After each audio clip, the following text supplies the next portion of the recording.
Ez ji gelek li dengbêjan hez dikim, ji dengbêjan hez dikim ji ber ku li hunerê Kurdî dengbêj asta herê jûr e.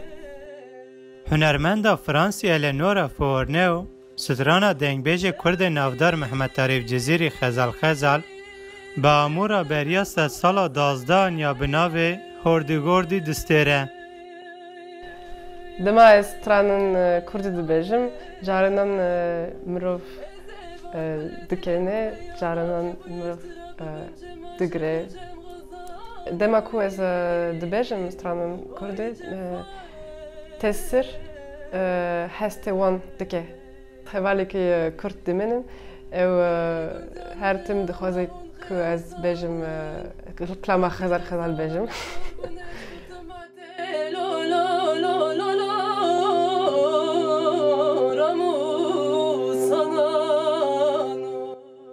Eleonora Fourneau ji sala 2012 ve stranên Kurdî dibêje.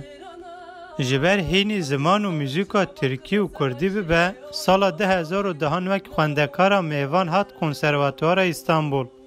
Li Konservatwara İstanbul derfet ji bo fêrbûna Kurdî tunebû. Fourneau li gel civanên Kurd hînî stranên Kurdî dibe.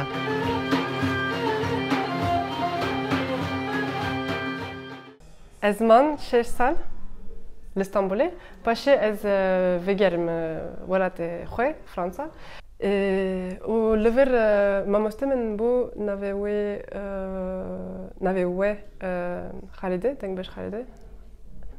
Ez bi tinê hewl didim hinbûnê ji ber ku ez li Fransayê dijim. Mamoste min tune li Fransayê. Mesela Xezal Xezal yan jî stranekê ez neha dibêjim, min bi tenê hinbûm. Ez bi tenê hinbûm. Hunermenda Fransî Eleonora Fourneau li ser torên medya civakî stranên kurmançikî û zazakî vîdeo parvekirin û di nav Kurdan de niha gelek tê guhdarkirin û hezkirin. Vê carê jî Eleonora Fourneau li İstanbulê cara pêşîn tenê ket ser dike.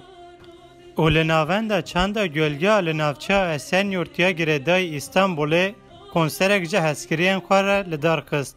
Fourneau helbesta helbestvanê Kurd Cegerxwîn ya bi navê Gulfiroş, strana Zazakî Fadîkê û strana Şirîna min ji di nav de gelek stranên Kurdî got.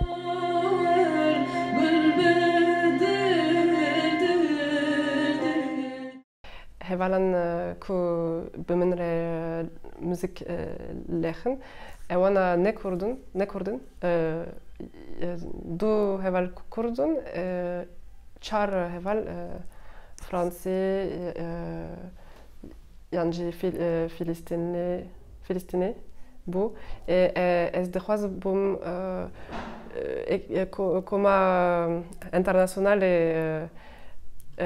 ava bikim ji bo Newrozê.